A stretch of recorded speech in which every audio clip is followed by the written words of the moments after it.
Welcome to All Ask the Questions Around Here, the podcast where we explore life's unexpected intersections. I'm your host, Dr. Joseph Elisha. Today, like always, we'll journey from the challenging conversations to the inspiring and lighthearted discussions that connect us all. Let's begin. I want to start out by telling you a personal story. It was early on in my career at a local hospital in Palm Springs, and I was called at around midnight to help with a case, a procedure as an anesthesiologist. I had no idea what it was. And I walked in and they told me that it involved anesthesia for a 25-year-old man who was having an organ procurement. He was being a donor. And as I got started, everything seemed, from a technical side, everything seemed, status quo. I was doing everything that I could to make sure the case went well. And the most challenging part, the most heart-wrenching part of the process for me was at the end when we had different teams of surgeons who were coming in. And when they said we were done, and I had to walk away from my patient. And it was a very, very taxing, emotionally taxing moment for me. And I needed a couple of days to recover from that. And since then, I've done a number of more procedures like that. But I've never really had an opportunity to talk to someone who is on the other side of the table as a recipient of this gift of life. And I am so honored to have you here, Madelyn, with her dad, Greg, and her mom, Allie. She has agreed to join me to talk about her experience as a recipient of an organ. I'm going to let her kind of tell us her story a little bit, but Madelyn, welcome. Thank you for coming. And thank you for your parents as well for making this possible. Thank you. Yeah, Thank thanks. Madelyn, what's your story? If you were in an elevator and you only had a few minutes to talk to someone and they asked, Madelyn, what's your story? What makes you so unique and special? What would you say? Yeah, I'm just a normal 12-year-old girl, and I am in 7th grade, and on one side, I feel very normal. Like, I love hanging out with my friends. I love riding e-bikes, going to Starbucks, Target, sleepovers. But on the other hand, I'm also a heart transplant recipient, and I also have to go to the doctors a lot and get, blood draws, and also get sometimes, different things to, help me with my heart and see if my heart's doing well. Got it. Now, Madelyn, what is the earliest memory? You had the heart transplant at a very early age. Is that correct? Yeah. What's the earliest memory that you have where you came to recognize that you had a heart transplant? When my parents told me that, showed me pictures and just told me the story about it. How did that make you feel? Well, do you remember how you felt when you were told that you had someone else's heart in your body? I mean, I was obviously very little when they told me, but now at this age, I feel whenever they tell me the story again, I always get emotional or sad, and then I feel for the family that gave me the heart, and I always am so thankful that I have the heart. From a medical standpoint, you've had enough experiences that a lot of people don't have in a lifetime. And you're well-versed in meeting with doctors and nurses and specialists and all of that. I wanted to ask you, what part of your experience in dealing with us, doctors and nurses, what part of that experience has stuck with you? What has touched you in a special way? I'm just so grateful for what you guys do to help other people that are going through the same thing like me and other recipients, whoever needs help. And I'm just really grateful for that you guys are there to help us whenever we need it. Can you delve into one of the moments in the hospital setting where you had a particularly challenging time? Do you have a memory of that? I used to do these biopsies where I would always have to put on anesthesia and go to sleep, and they have to have like a mask and check my heart through my neck and like my legs, and I did not like that personally. I don't like the beeping of the machines, and it's not fun for me. Sure. Do you know what was wrong with your heart when you were born? Like my parents told me, I guess I just had a hole in my heart and it wasn't working like other hearts should with little babies. So yeah, I guess it wasn't working the proper way it should, and it was like getting bigger, and I just wasn't acting like a normal baby, and I just wasn't like doing as well.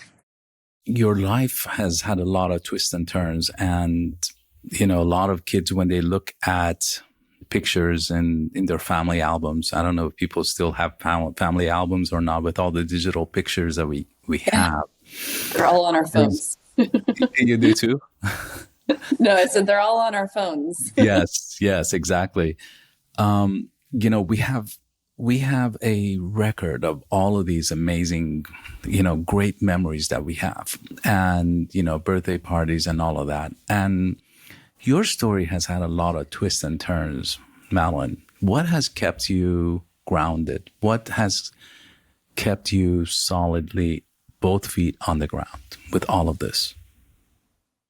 Definitely the donor family has given me some stride. They took mainly most part in this because they did actually give me the opportunity to survive.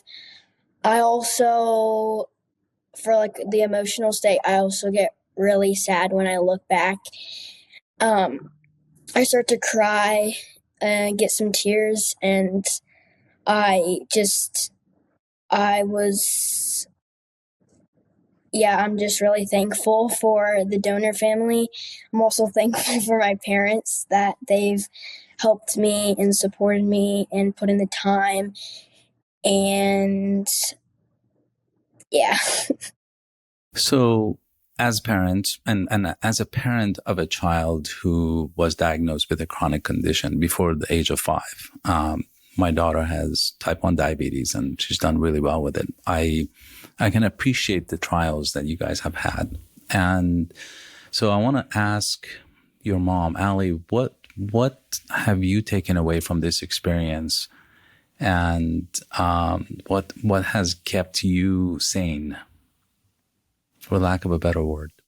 Honestly, from the very beginning, Greg and I kind of made a deal to always be positive around Madelyn and always just make the most of every day and live each day to the fullest, and kind of live by like, don't sweat over the small things. I think that's kind of what we took away from it as a couple. We just wanted to keep her life as normal and as happy as possible through all of this, because what she was going through was so tough for her, especially, but obviously also for us as parents to watch her go through it. So we just tried to make the most of every day. And I'm sure one of you guys had to spend nights in the hospital while the other one was at home. We would take turns, so we would never leave her side ever. We did not want her to spend one moment in the hospital alone. So we would literally be, I guess, as they say it, like ships passing in the middle of the night. I would go home. I don't even remember our hours. I think they switched all the time, but I would go home at some time midday and sleep a little bit. And then I'd relieve Greg in the middle of the night, and we'd switch it up every so often, just so every moment someone would be by her bedside holding her hand. Mm-hmm. Greg, what has it been like for you?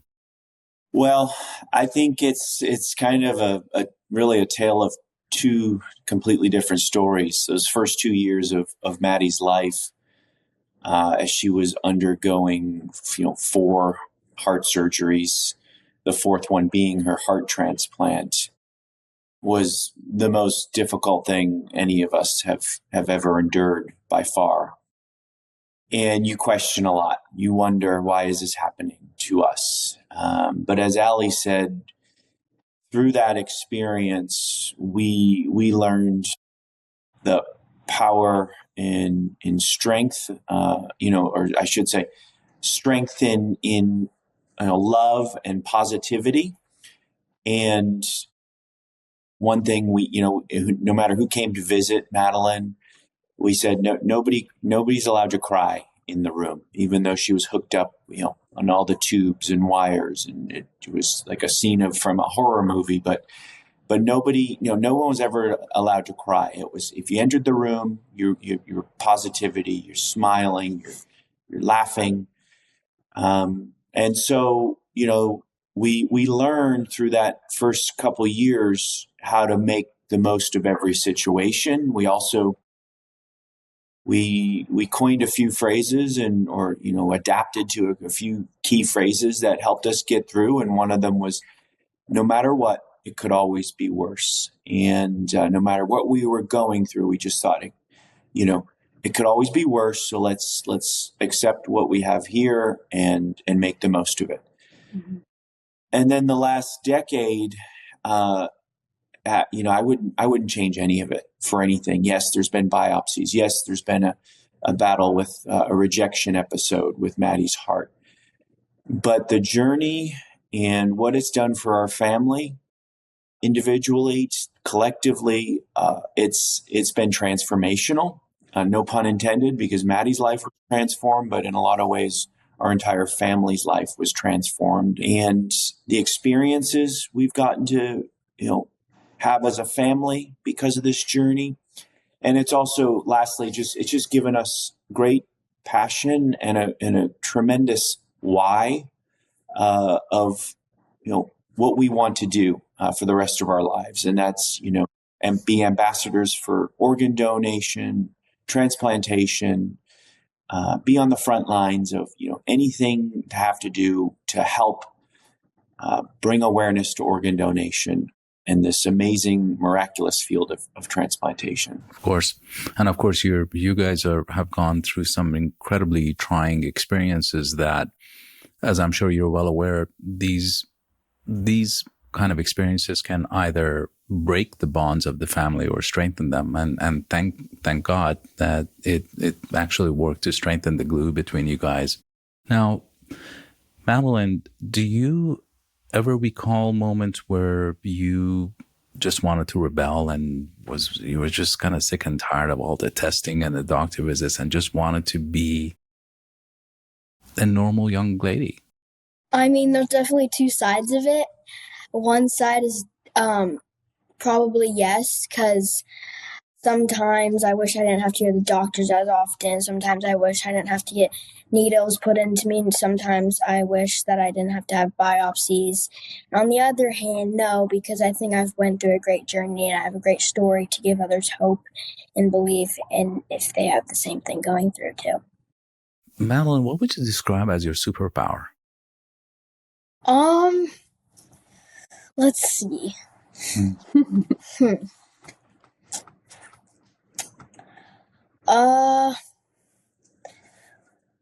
I can give you an example of what some people describe, right? So, from a very personal experience, I can tell you that my daughter's experience has made her more empathic towards other people. She's able to put herself in other people's shoes and understand if someone's suffering, whether it's mentally, physically, emotionally. She has become an amazing listener.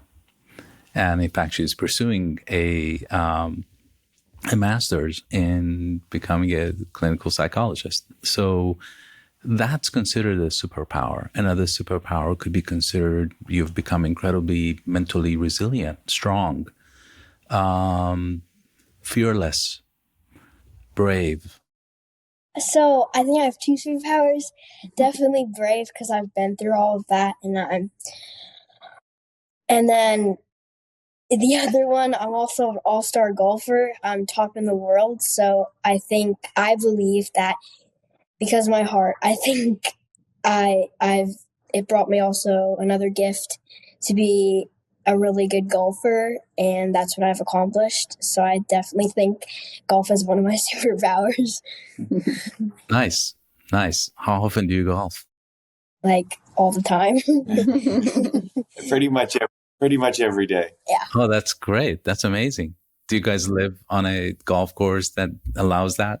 We live like 6 minutes away. Yeah, close to one, and she gets to play at one, and she's qualified for the World Championships at Pinehurst 4 years in a row, and That's incredible. That's amazing. That's a superpower right there. Yeah, definitely. And I think it's I grew up playing a lot of golf, so I'm her teacher and caddy now, and I used to teach. What an honor. Yeah, it is an honor. And I used to teach for a living, but I think golf, when you talk about superpower and what she's been through, golf is a game of discipline and resilience and patience, right? And I think when I see her out there, I don't see a 12-year-old golfing. It's like, really do think that her experiences have led to this maturity out there, this self-confidence she has on the golf course. She's almost like a different girl out there, like a 22-year-old in full control of everything that's happening around them. And I think she got a lot of that probably subconsciously, maybe from this journey that she went through. Sure. Now, I have to share a funny story with you. Living here in Palm Springs area, I live in the midst of about 140 golf courses, and I have yet to play a full round of golf. But I have two sons who play it a lot. And they've told me very interestingly that whenever I hold a golf club in my hand, and when I take a swing, it's as if I'm swinging a baseball bat. I'm real stiff at it. So I don't think I'll ever be doing it on a regular basis, but I love being on a golf course. I think it's a very beautiful, serene, centering experience. Mm-hmm. So now, Madelyn, you've had an opportunity to meet the donor family.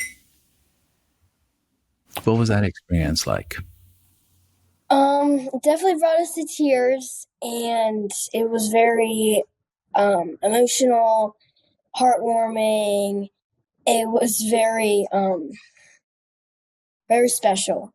It's a very special day because we used to write them letters to thank them, and it was about like 5 months ago that we got to meet them. It was really special because the little boy that gave me his heart, his name was Adrian Isaiah, and which is weird because I always wondering why I do stuff like I do, and the donor family all explained it, and like different foods I like, different things I like to do. One picture we have of him is like dressed in a Minion costume.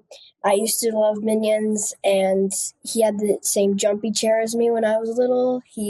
I think we definitely have a lot in common. That's why we like the same things as each other. And this meeting them was very, very special. What did you make for them? Oh, I made them a really long letter to thank them for all that they've done. And then we made them bears of like my heartbeat and like put them in there, and like whenever you press them, you can like hear my heartbeat. Oh, yeah, Adrian's heartbeat. Yeah, Adrian's heartbeat. Very sweet, very sweet. Who initiated the contact? Did you guys want to meet the donor family, or did they request to meet with you guys? Yeah, we both did. Yeah, well, we really wanted to meet them, to like see them. And yeah, we had always hoped and dreamt of that day, but we also knew the sensitivity, around every story is so different. But when we would write, we always hoped to hear back. And then because of my job, which is in the transplant field, I was at the organ procurement organization, where I knew that the heart came from, and thanked them for being a big part of saving Maddie's life 10 years ago. And within minutes, met their patient services coordinator, and they let us know we still have a number on file, although it's 10 years old. We don't know if it's still a correct number, but we can try it if you'd like. And on my drive home from Azusa to San Clemente, Daisy called and said, I just spoke with the family, and the timing is perfect. They would love to meet you. And we were ecstatic, nervous, overwhelmed, nervous, all the emotions. But the day could not have gone better than we possibly could have imagined. It was beautiful. Yeah. And it was actually, although we waited 10 years to meet them, which obviously we have to respect how they were feeling on our best day when Madelyn received her heart was their worst day. And it was kind of a bittersweet type of situation, because although we had to wait that long, Madelyn was at that point old enough to understand who she was meeting and understand how special and sensitive this situation was. And it was just nice that she was able to fully comprehend, the people and what it meant to her and our whole family.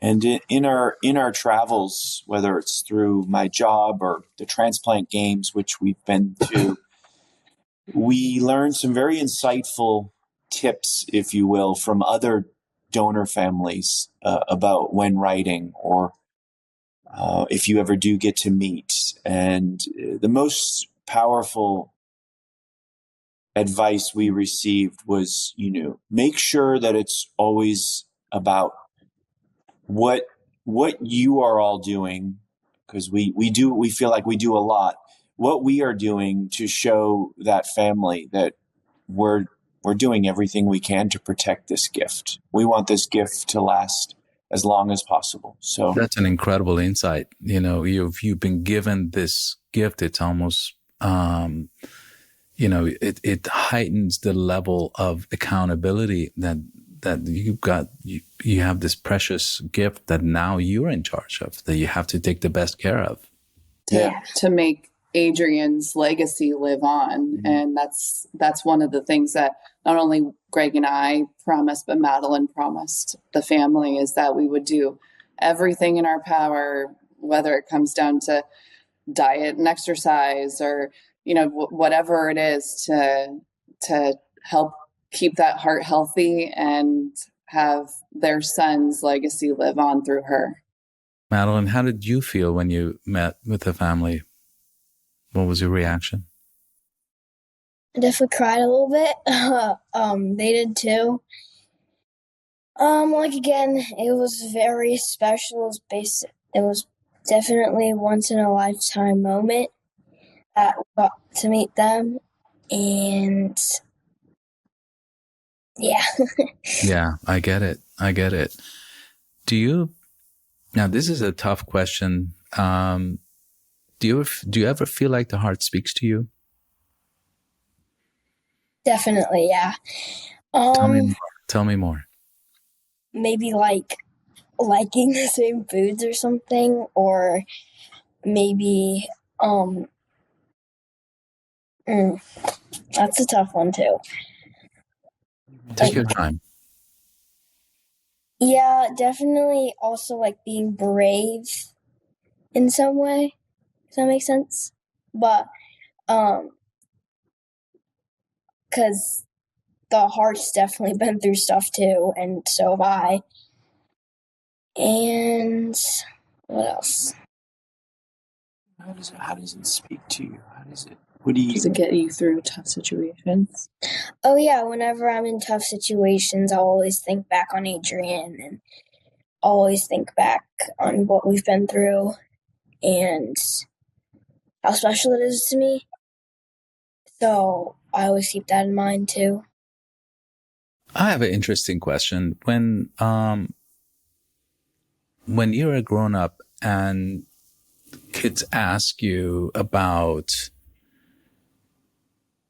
how people can go through these kind of procedures, all these medical procedures, what's the biggest piece of advice you have for them, for kids who also have trials and challenges, medical challenges in their life? I would definitely always say make the most of it. Always think positive, never think negative. Like my parents said, make the most out of everything. Live each moment with a smile. Even when you're going through the toughest times, always be happy. But I would definitely tell them my story of how I've overcome it. What about the times when you're not happy? How do you feel? How do you feel? Do you feel guilt? Like, I should be going through this. Like, do you feel this extra level of pressure on you that you need to have this positive outlook on everything in life? Yeah, definitely. Do you act out? What do you mean Maybe by I should ask your parents that. What do you mean by acting out? Do you ever get in trouble? Oh yeah. All right. Okay. He is almost 13. Got it. Do you have siblings? Yeah, I have a little brother. He's Brother, 7. how old is he? No, he's 8. Oh yeah, he's 8. My bad. He just turned 8. He's in 2nd grade. Got it. Now, let's say that a genie showed up and said, Madelyn, you get one wish, and well, let's change the game, actually. Let's say a genie showed up and said, Madelyn, I can take you back through time and have you be born with a normal heart. What would you say to that? That would be a tough question because That's why I ask it. Yeah. Well, there's obviously 2 sides. Of course. Yeah, I would definitely want to be normal, but I would definitely want to be normal because, I don't want to take meds every morning and night, and I wouldn't want to go to the hospital a lot. I wouldn't want to get poked. That's definitely not fun. I don't enjoy that. But on the other hand, I also think that with this heart, I think I'm very great. I think I'm very blessed to have this and to get a new opportunity at life to make it even better. I think I would stick to what I had, even though hospital visits and getting poked and taking meds are really hard, but I always fight through that and I try to make the most out of it. But I also agree that I have a really great story. And Thank you for that. Yeah, I appreciate your candor on that. Now, of course, I'm going to flip that to your parents, and I know it's a very tough question. Ali, how would you respond to that? That's tough. I mean, being a parent, watching your child go through pain and suffering, obviously I would do anything in my power to take that away from her. But at the same time, what she's gone through and all the experiences that she's had to endure have also made us different people. And she's also got to experience a lot of things because of what she's gone through. And she's gotten to experience some pretty special opportunities. But I think more so than any of that, I think it's just made us better people. I think it's made us people who look at every day and just want to make the most of it and live each day to the fullest. And we don't look at small things and we don't let it bother us. And so it's a hard question to answer because I don't want any of my children to go through anything tough or have them hurt at all. And I know that she's hurt in the past physically and emotionally, but I know that at the same time, it's also made us better. Of course. And it's been said that we're kind of like the sum total, the people that we are the sum total of all of our actions, everything we've done, everything we haven't done, our parents, all of our experiences in life. And if we take away parts of that, we become entirely different people, right? Absolutely. So, right? Mm-hmm. So, Greg, how would you respond to that? Yeah, I think that when people ask me this, I say it's one of those things you never wish it upon anyone. But now that we've been through it, and she's this incredibly beautiful, smart, funny, caring young lady who's by all measures, she's very healthy. And we've come out of it the way we have. I wouldn't change it, any of it. Yes, the pain and suffering is so hard to endure, but as you said, it makes us who we are. It's made our family invincible. It's made us closer. I used to be, prior to this experience, I was pretty tightly wound and would get really hung up on small things, and not a day goes by where we just brush things off. Like, oh, that's nothing. That's nothing. We say that all the time. Like, compared to what we endured and went through, and now where we are, life is great. We're so, it's just so. It's overwhelming to think of donor families and donors and what they decide to do, and as Ali said, in their darkest moments, how selfless that act is, to say that we would like to pass on the torch of life. It's that to us, I think, is really, you asked earlier, what keeps Madelyn grounded. That keeps us grounded. That as hard as it was for us, we can't imagine how hard it must be for people in those shoes to pass on the torch of life. Sure. Now, Greg, you are you're in a business that has ties with organ procurement. Did that business start prior to this whole experience, or is it as a result of that you got into this? Yeah, it's as a result.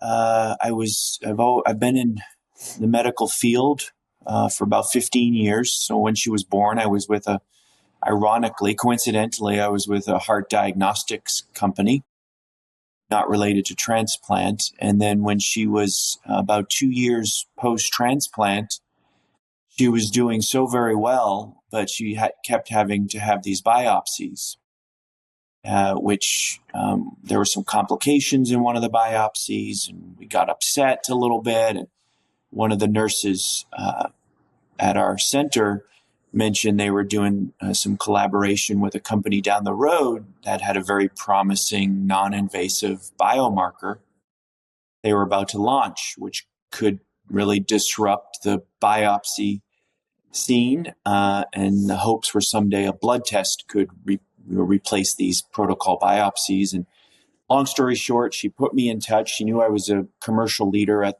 the company I was at in molecular diagnostics. So it was one of those moments in your life where just the stars aligned. Everything was just perfect. They were looking for someone to help them launch this.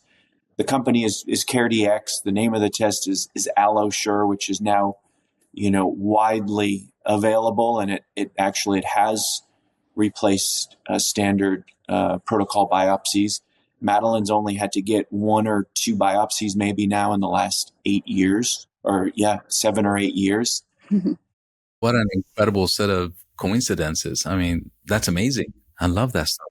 Yeah. And so that's become, for me, my why. I wake up every day and I'm always looking for companies that are looking to improve the quality of life for transplant patients, protect the gift of life for donors. And I had followed Paragonics for years, and I was just really excited about what they were doing in terms of, transporting these organs, which historically had been on ice and the organs were basically being frozen. And the founder of the company said, I think, if we can keep them cold but not frozen, that was her theory. And now we have 4-year survival improvement outcomes in hearts, and we offer devices across all the organ groups. So right, and I saw that, and hearts and livers are actually among the most fragile when you do procure them. So you have to, make sure that the amount of time that you have is very limited. That much I remember. So feel so lucky. I just got back from Indiana this week. Indiana Donor Network asked me to come in front of 600 of their employees, and healthcare professionals throughout Indiana attend an event, and they asked me to be the keynote to share my story and raise awareness. These are individuals, like you mentioned, you were only really on the front side when you see this tragedy.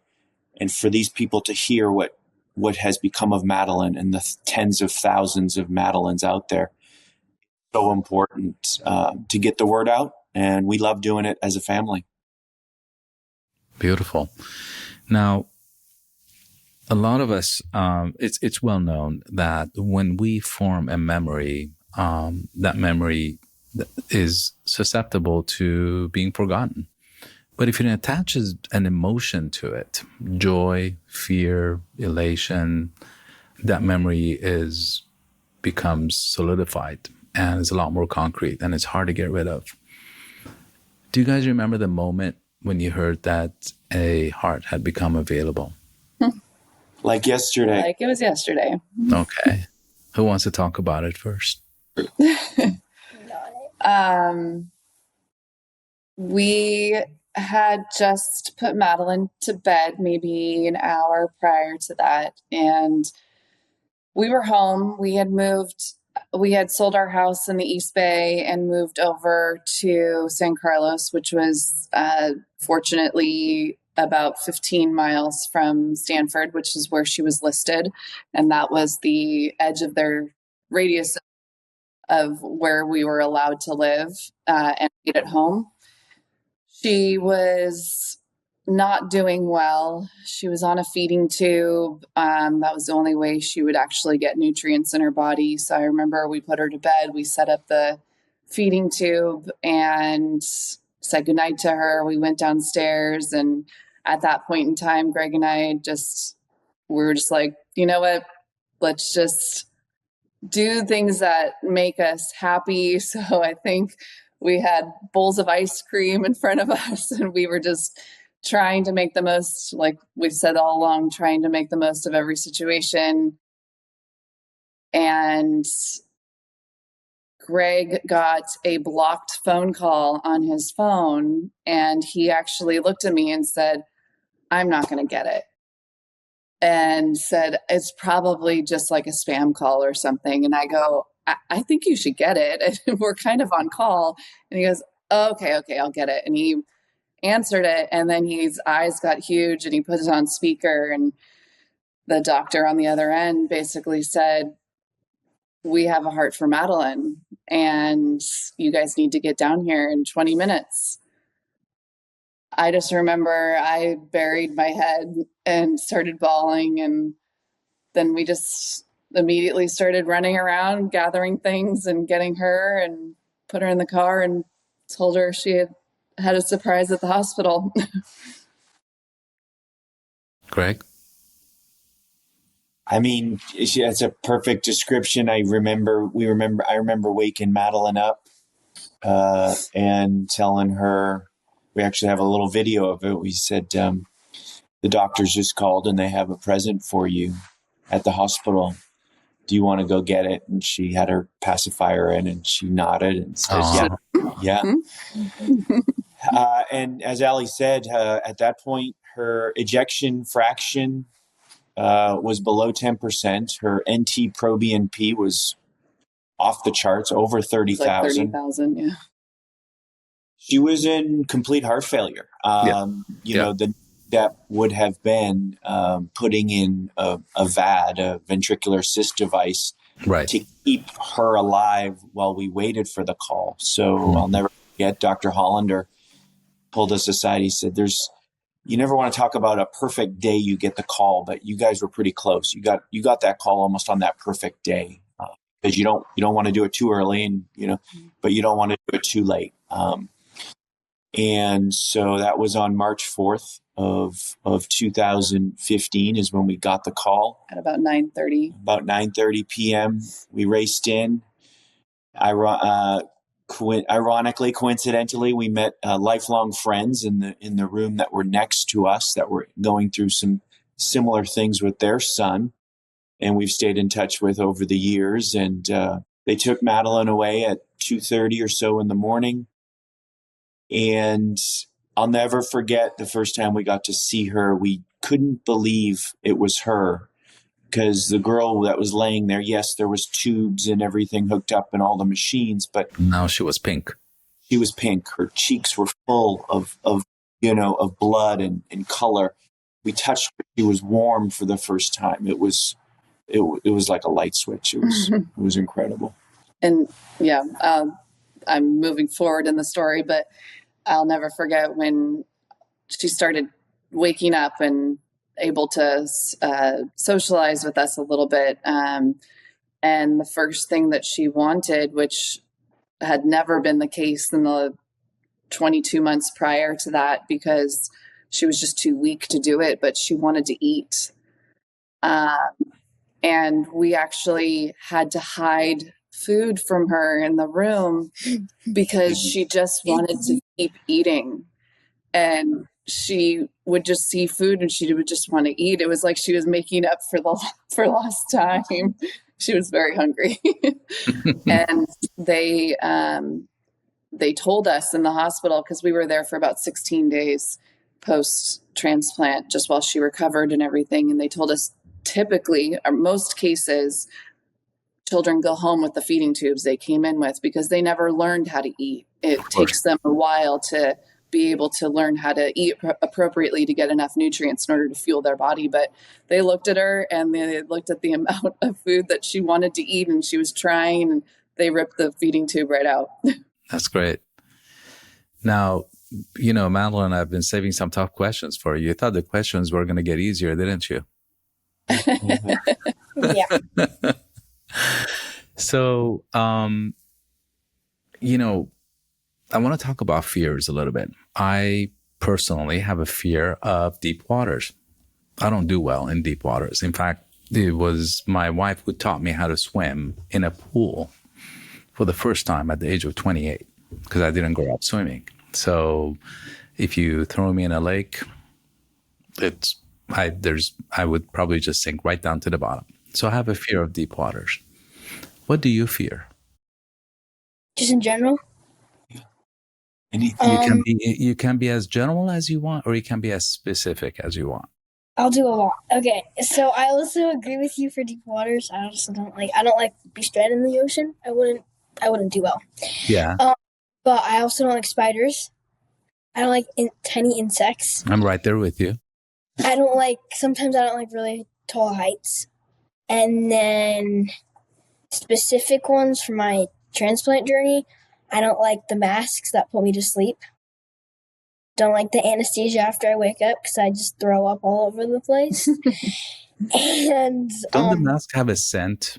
I don't like that scent. You don't like that scent. Brings back terrible memories. That is, you know what? You're absolutely right, because I hate that scent as well. So I always tell the kids this mask is gonna stick, and I do pediatric anesthesia, so I use those masks a lot. So yeah. I'm sorry. You know what was interesting about the mask thing? We knew she never wanted. In fact, the anesthesiologist would actually allow us to kind of cup our hands without the mask, and so it would still get there, because she just wouldn't put on the mask. And then it was interesting when COVID rolled around and she was now, removed from biopsies and really didn't have to do biopsies.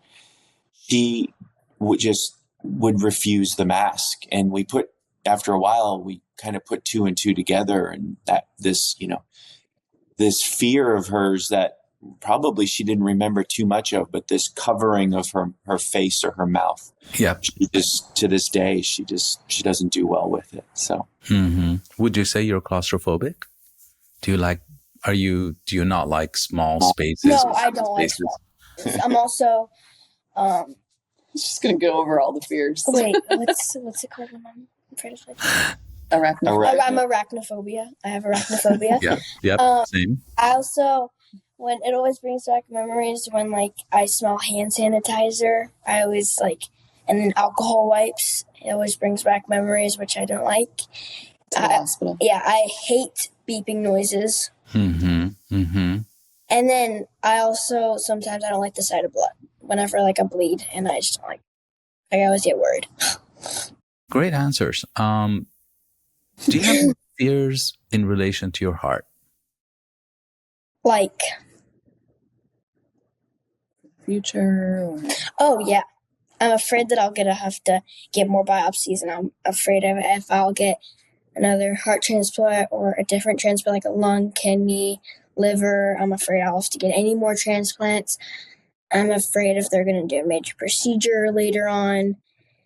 I'm just really I wouldn't be excited if I had to do Now, you're so incredibly intelligent and articulate. I have to probe that, right? How do you deal with that fear? How do you put a lid on that fear so that you can continue enjoying life? Because you're obviously enjoying life. I can just tell, right? How do you manage that fear?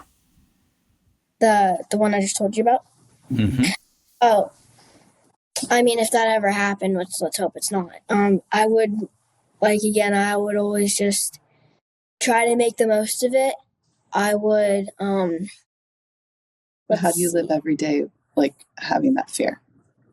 How do you, like, make it go away? How do you put fear in its place where it belongs? If ever, a lot of times, I'll give you an example. A lot of times when we were thinking about things, sometimes we don't have control over our thoughts, right? All these weird thoughts come in and emotions and whatnot. And how do you shoo them away?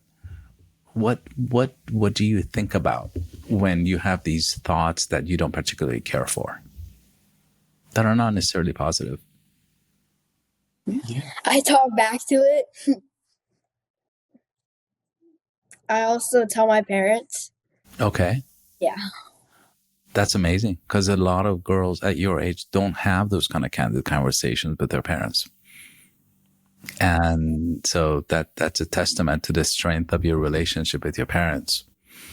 Now, as we're drawing this conversation to a close, and I wish we had like 3-4 hours, because there's like so many things. I find this so fascinating. And I'm going to ask you a tough question, and I'll ask your parents the tough question. And I promise it won't get any tougher than that, right?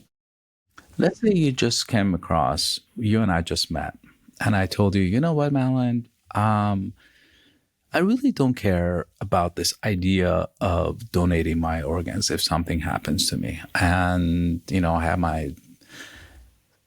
have my own special thoughts about it, and I don't care for it. I don't want to do it. I want to leave this world intact. What would you tell me to make me think again about it? Make me think twice. I understand if it's like religion or like personal, or if like they're too scared or they don't want to do it.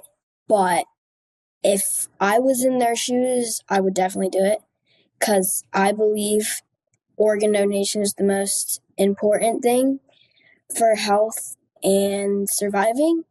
I also, What do you think holds people back from making that decision? Because I have to tell you, before, I was introduced to the idea, I had my thoughts about it, and I can't even tell you why I thought about it, but I was like, I don't think I want to do that. I don't think I want to go that route. And as I've thought more about it, and certainly as a result of this conversation, I'm definitely moving in that direction of doing that if that opportunity arises. So why do you think people, if religion is not a part of it, right? What do you think keeps people from making that decision? Do you think it's fear, or what? What are your thoughts on it? Definitely maybe like scared or yes, fear. Definitely those two. Mm-hmm. Mm-hmm. Okay. Fair enough. Yeah. What would you tell them to persuade them or convince them to become an organ donor? Oh, I would just say like, I get that you're going through a tough time, but I think it would be really nice if you saved someone else's life or multiple people's lives because different organs. But I think it would be a great idea and really selfless idea to or donate their kidneys or other kidneys to people that need them in order for them to survive. Because organ donation saved my life, and I love being here on this planet. I love living, and I would definitely say to do it. What a beautiful sentiment. Thank you. Allie, your turn. As a mother. Yes, as a mother, I think if someone struggled with that decision and confronted me about it, I think I would show them Madelyn and share her story with them. And obviously the decision's up to them, but I would share how it impacted our lives and it saved hers, and that without it, she wouldn't be here. Greg?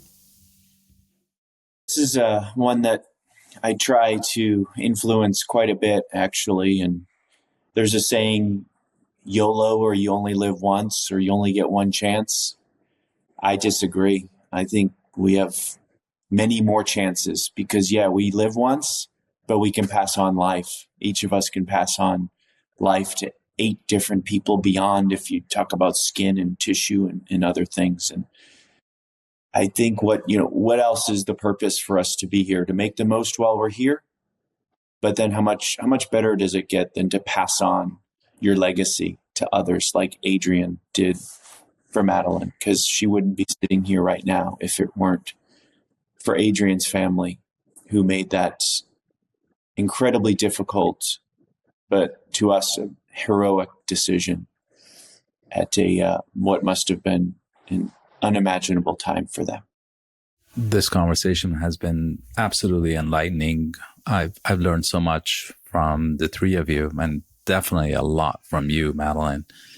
I hear themes of gratitude and where the little things in life that bother us and annoy us really don't matter to you guys anymore. And your priority scale has changed so much as a result of what you very appropriately, Madelyn, called your journey.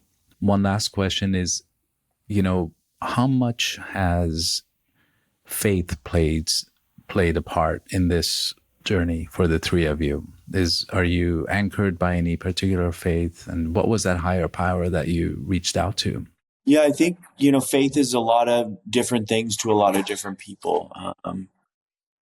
For me, it was, I was very close to my grandfather, who passed away when I was a teenager. And he helped me and helps me through a lot of this, talking to him. And I feel like he's been looking over little Madelyn and our family, along with other lost relatives. So just a higher power in loved ones. Mm-hmm. Allie? Yeah, for me, it wasn't a particular religion of faith in religion. It was more so faith in like our family unit and the support we got from loved ones.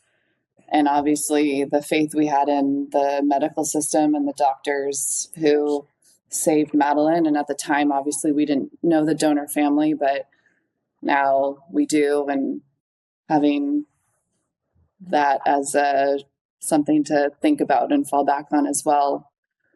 That's what got me through. Yeah. We used to call the nurses in the CVICU angels, what they have to endure, and children in and out all day long, and some surviving and, others not. And they're just, as Allie said, the medical professionals, no matter what hospital we've been at, have just been truly amazing. And so, yeah, faith in them. Mm-hmm. I'm married to an angel who was a nurse when we met, and my daughter's son-in-law and my daughter-in-law are all three are ICU nurses. Oh, wow. So, in talking about gratitude, I'm grateful for this opportunity to talk to the three of you. I've learned so much. And Madelyn, you have inspired me so much with your courage, your intellect, the way that you articulate your feelings, your candidness, and I'm just astounded and so grateful that you allowed me this opportunity to talk to you. Now, I want to ask you: do you have any questions for me? And it's okay if you don't, because I threw some tough questions at you. No, really. What? Are you going to be a donor? Am I going to do what? Be a donor. Absolutely, 100%. Good. Good answer. Without a question. Without a question. Good. And if I had any doubts prior to this conversation, those doubts are all long gone. Because I see the miracle of the gift of life right in front of me, talking to me. And so how could I deny that to other people? Yeah. So the answer is a resounding yes. Yay. Thank you. Well, thank you to all three of you again. And Madelyn, a special thank you to you for talking to me and talking about some very private things about your life. And I'm sure there are probably times that you get tired of talking about it and you just want to go on and do other things. And I appreciate you. Yeah, you're welcome. And I love talking about my story and getting people inspired and hope. Awesome. Thank you again. Thank you so much. Yeah, Absolutely. Thank you. Absolutely. That brings us to the end of another episode of All Ask the Questions Around Here. I'm Dr. Elisha, and I hope today's conversation gave you something to reflect on and perhaps something to smile about. If you enjoy what you heard, please subscribe wherever you get your podcasts and join us next week for another journey through life's complexities and comforts.